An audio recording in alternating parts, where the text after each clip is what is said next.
co-founder and CEO of Ocular.io.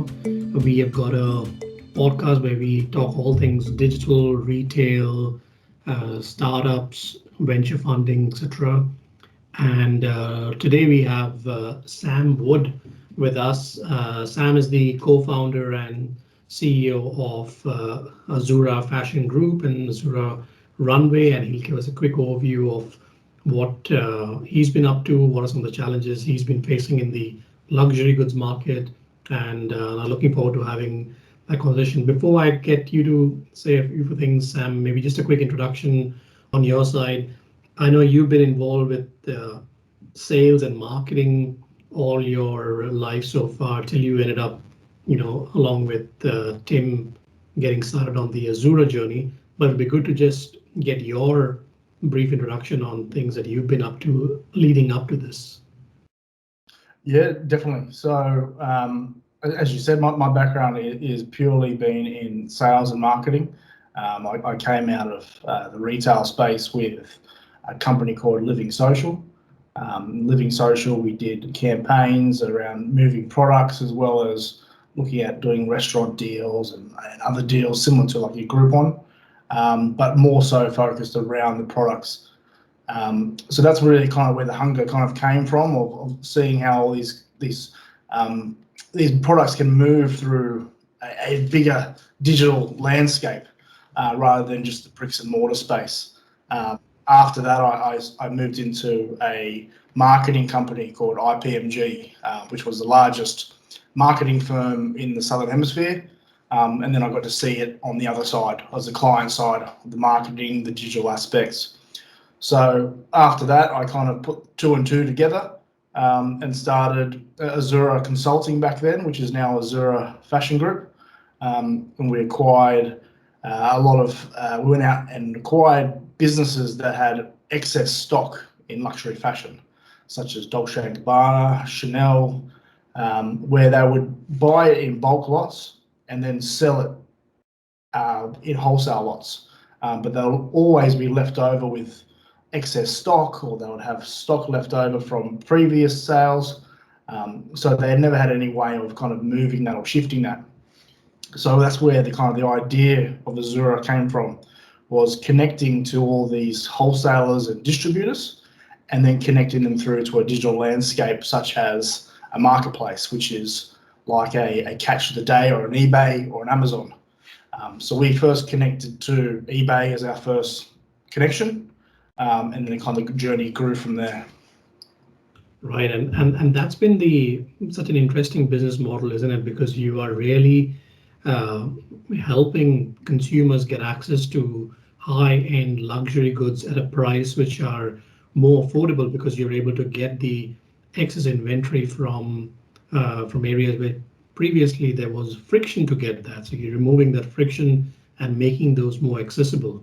I mean, how are you managing the different aspects of your business? Because there are so many things to Azura, between the Azura Consulting, Azura Runway, and the Fashion Group. Which part of it is taking up your attention right now? Definitely, it's the kind of the parent company, the more the business to business side. We started out obviously doing that in the beginning by narrowing it through or funneling it through to other retail partners. We also created our own retail platform, which was Azura Runway, where we basically sell all the higher end products, and we catalog them and we push those out that way.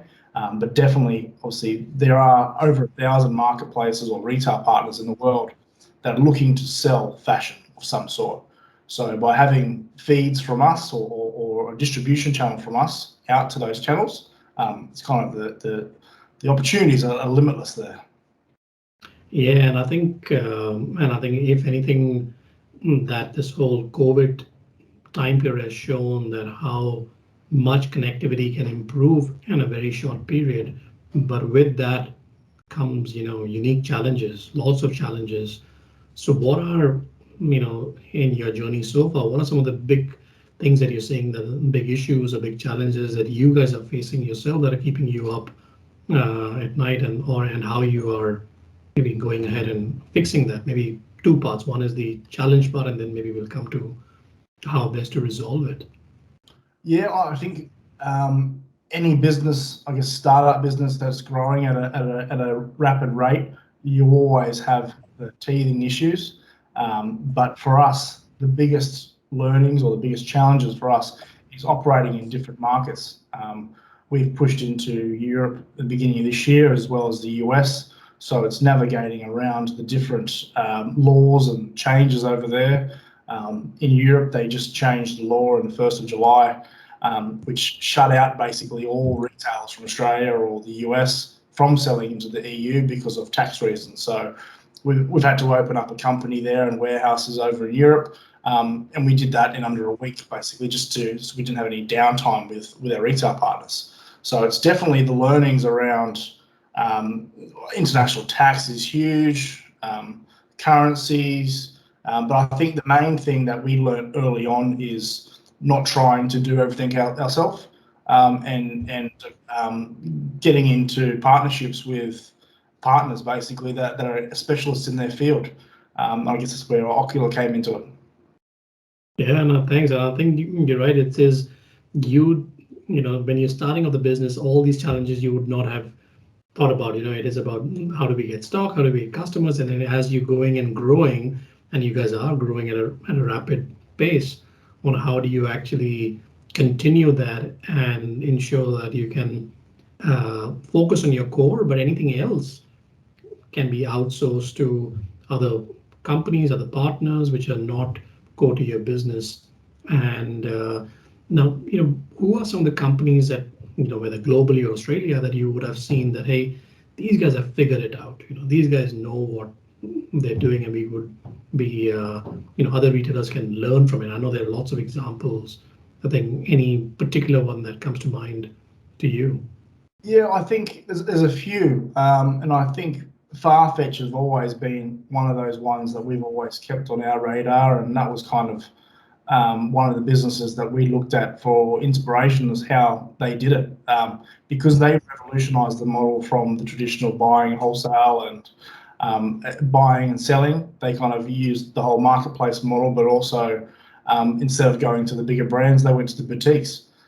So they weren't doing deals with Nike and Adidas. They were doing deals with the mum and dad store down on the corner, and kind of empowering those businesses, as well as obviously sending out the best products as well as the best brands. And that's what we've kind of followed in their footsteps a bit. Is we've gone out and done the deals with the boutiques and the wholesalers and distributors, where obviously we would be getting a better price if we went to the brands themselves, but now we're actually working with a brand, or with a store, so we can knock on their door. And during COVID is a perfect example, where we approached a company in Bondi that had a store there, and obviously they had to close their doors because of COVID, and then they had all these stock left over, about 200 grand worth of stock. By us enabling them to sell through us, they could shift their whole inventory without spending any money on marketing or anything else. So it's also kind of a way of giving back as well. It's kind of a community more so than just a business, I guess. Yeah, and I think absolutely spot on, isn't it? Once you approach it in that context, that look, it is a community, and you are actually doing it to remove any friction, to make it seamless, because at the end, you know, they want to be able to sell, and you are allowing them a larger market, a larger number of customers through connecting to it. Because otherwise, what's the alternative?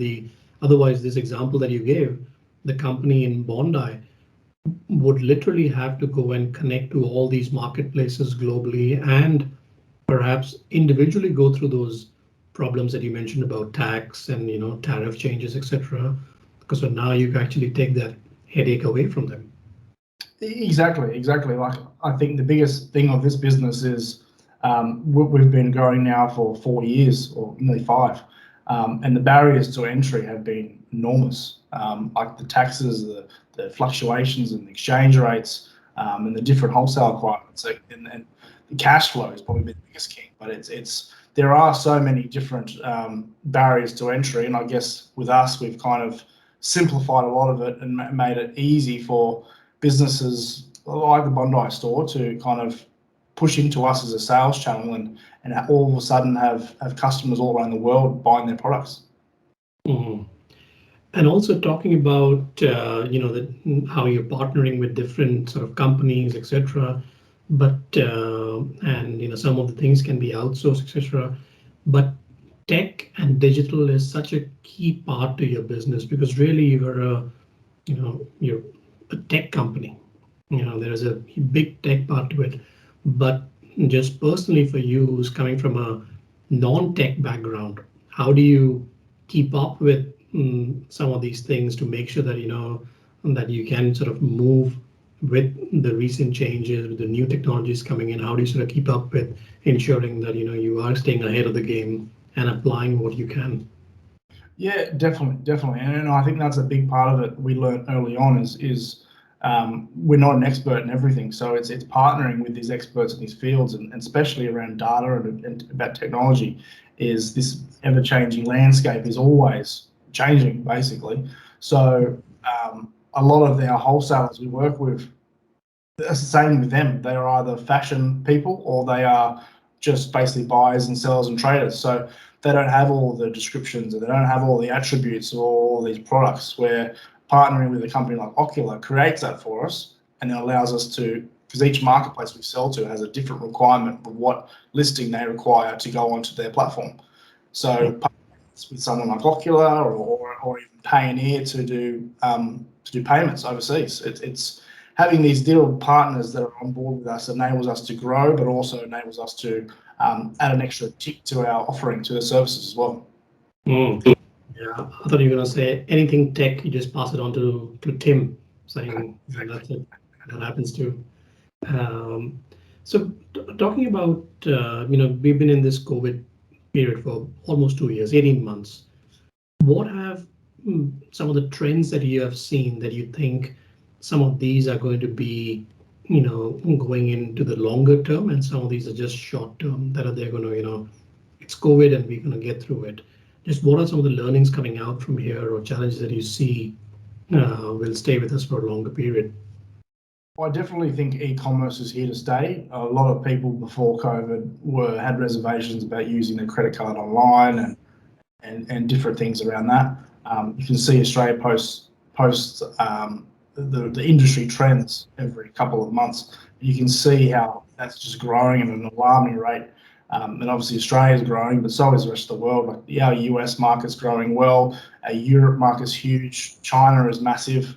So it's just something that e-commerce is going to continue to grow. And as the younger generation, obviously they're more tech savvy than the rest of us, it's just going to be continue to the way people shop. Like they're now using live Instagram feeds to sell products. The technology is just going to be something that businesses and brands are going to need to kind of come to terms with.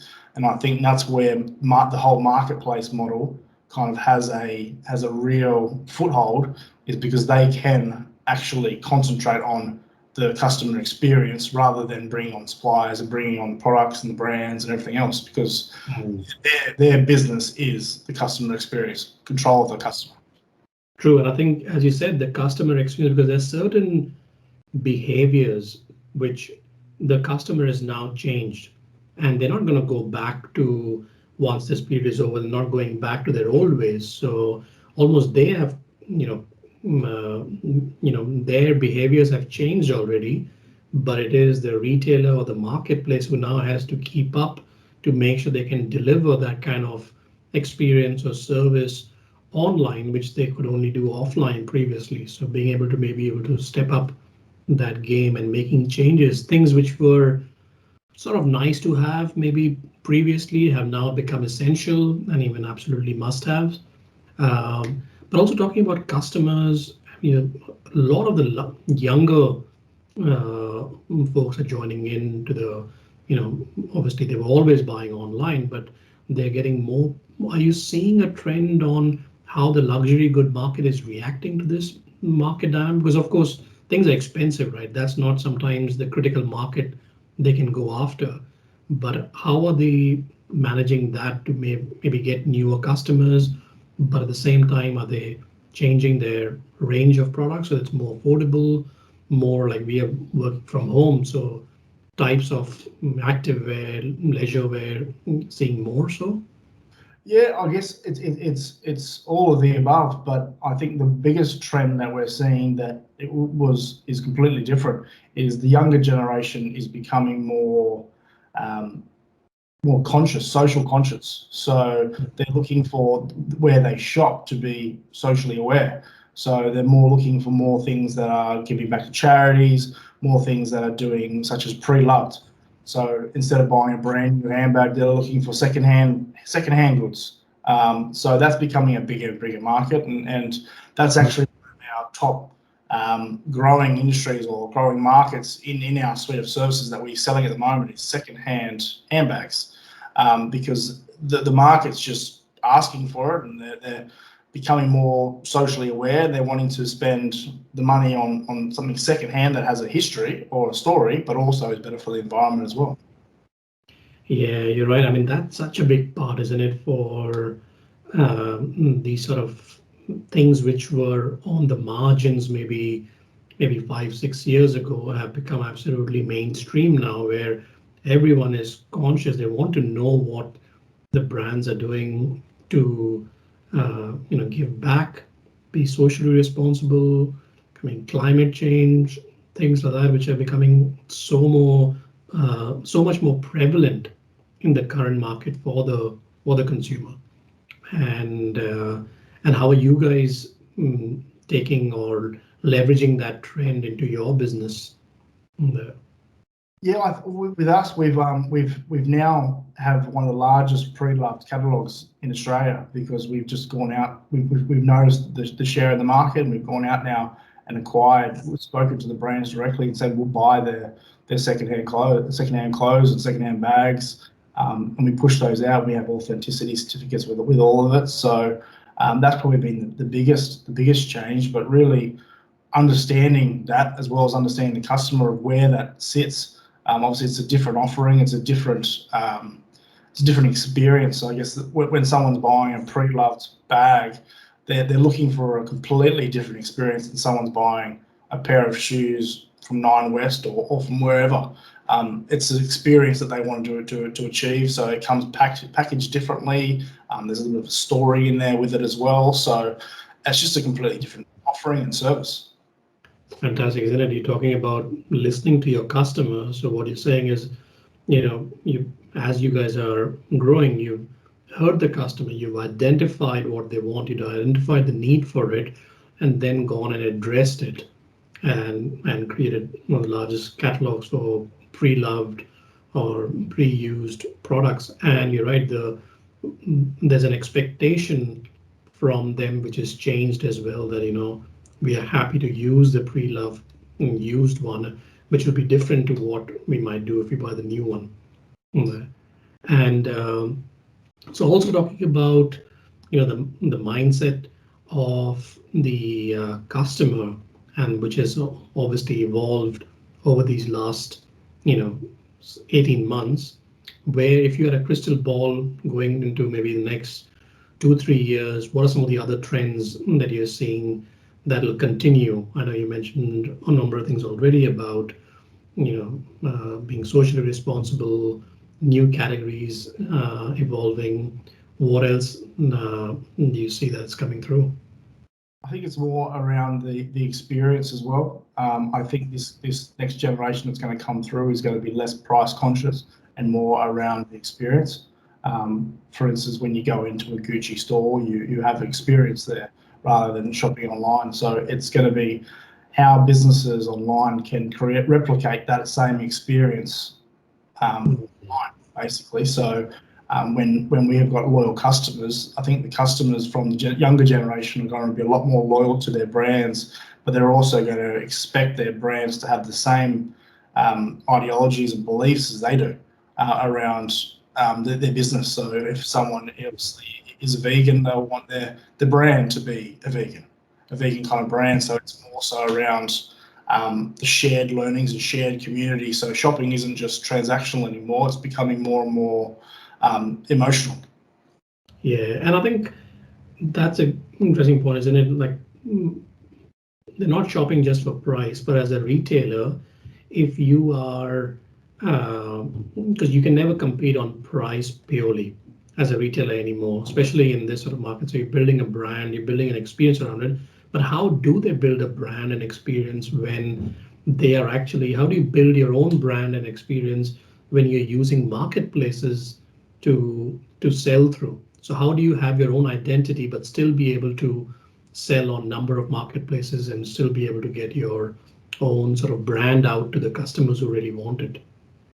I guess that's the hard thing really is each marketplace will have a different customer and have a different way they sell. I guess that's why we still have our own stores, because we can communicate with the customer, whether it be returns or whether it be customer service. We do have our own way of doing things, and we look after all our customer service through the marketplaces. So when we speak to customers, we speak in our way, but obviously within the retailer's guidelines.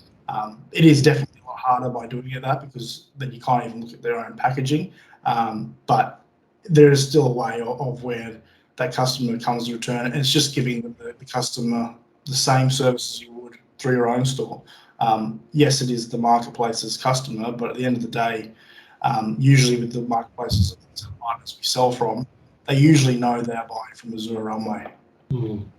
Yeah, and I think that's the balance, isn't it? Where you're still building a story on your own, and whether the delivery or the facilitation is happening through marketplace A or B, I think they know that they're buying from Azure because they want to buy it from there. If it was purely price driven, I think that'll be only a certain time till someone else can undercut in that regard. What about retailers? I think what are some of the things that maybe I know that there are lots of retailers who are in that phase, in that first phase where they are just going from complete physical to taking online much more seriously and e-commerce much more seriously. So that is one, they've got a set of challenges to go through. But what about some retailers who have already been on that journey, but for someone like yourself who's been digital and online from day one, what are some of the learnings that you think, if you were to give like maybe 2 or 3 key things that they should be looking at over the next to get their fundamentals right? I think the main one is really expansion. Obviously, not having all your eggs in one basket. I think that's what we've learned from the beginning, is by growing to other countries and other markets, it's enabled us to, when Australia goes into lockdown, the business has been very little affected by it because of other markets that are out there that are still going. I think when COVID first hit, a lot of our warehouses are based in Italy, so we got hit quite hard in the very beginning because of all the Italian warehouses being locked down. So shortly after that, we started seeking new suppliers in other countries and just spreading the kind of flow around that. So that was probably the biggest thing that we learned, was kind of hedging your bets a little bit in terms of not having one supplier and not having one sales channel. It's kind of building that out. And I guess that's why the Azure model kind of works so well for us, because we have over 55 different retail partners and we have about the same in terms of suppliers. So it's an evergreen kind of solution there. So definitely that's one of the main things. But also, it's really, again, back to the experience side. It's building it. If it's a brand that we're talking about, it's why that brand. Why is that brand special, and why is that brand worth buying over the one next door? It's creating that kind of emotional connection, and that's probably the big thing I would say is we've learned from these brands. Like for instance, we sell products from Gucci down to Calvin Klein, but it's the ones that are in Australia, the Australian brands that seem to sell quite well here because they have an emotional connection with the customers here. Yeah, and that takes focus, energy, because we know sometimes on what to do, but it is how to do it. And I think the how to do it is only going to come from, spending time, trial and error, prototyping, seeing what's working, what's not working, and doing that. And I think that's the part of maybe a startup mindset sometimes helps, because we are willing to try something. We know that, look, the answer is never clear on day one, but you got to just try something, learn from it, get feedback, and then move to the other one. Because in reality, no one can tell them do these 2-3 things and you will be, a-okay. But I think it's about adapting that mindset that, okay, we need to be nimble enough to try, agile enough to try something and learn from it and see if it works. And that's what I guess you guys have done as your own, being able to try a number of different things and said, okay, now we definitely know these things don't work, but we know these few things will work. Fantastic. Now, look, again, thank you so much, Sam, for sharing your insights, your thoughts, and I think it's always great to be able to hear from companies that are growing, partners that are growing, and in growing also doing well for the community, for the retailers, obviously for customers. So thanks again for joining for this podcast. Appreciate it, mate. Perfect. Thank you. Thank you very much, Avi. Thanks.